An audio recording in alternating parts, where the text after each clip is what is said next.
21 février sur Global L Télévision, commençons avec le journal La Voix qui, à sa une, crie à la honte sur Big Togo et ses promesses.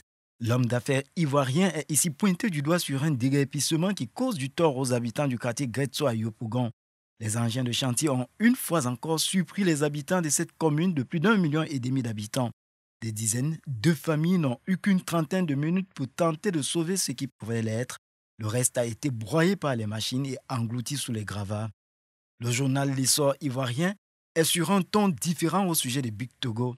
Le tabloïd dit de l'homme d'affaires et politique qu'il redynamise la coopération entre l'Égypte et la Côte d'Ivoire dans la relation bilatérale parlementaire entre les deux États.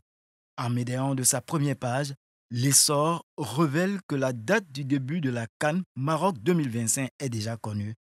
Toujours en Côte d'Ivoire, le journal L'Avenir revient sur la CAN 2023 et présente en grande une El Hadji Diouf, la star sénégalaise du football qui sort de sa réserve et livre des secrets sur la victoire de la Côte d'Ivoire. L'ancien international rend un hommage aux supporters des éléphants et reconnaît que le Sénégal avait joué de malchance en croisant la Côte d'Ivoire. Au Burkina Faso, le journal Sidoya titre sur l'énergie avec les sociétés nationales d'électricité qui renforcent leur collaboration. Le journal revient sur le 8e Forum international du travail à Saint-Pétersbourg avec la présence en Russie déjà du ministre d'État Bassolma Bazier.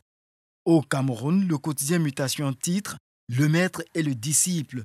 En affiche, le professeur Joseph Orona décédé en posture du maître aux côtés du ministre des Domaines et du Cadastre du Cameroun, Eyebe Aïssi, en posture de disciple, qui rendait un vibrant hommage aux défunts membres du Conseil constitutionnel lors de ses obsèques le 17 février dernier.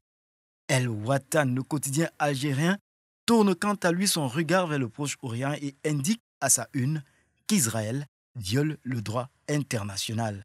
Voilà qui referme cette revue. Le rendez-vous est pris pour les prochaines parutions.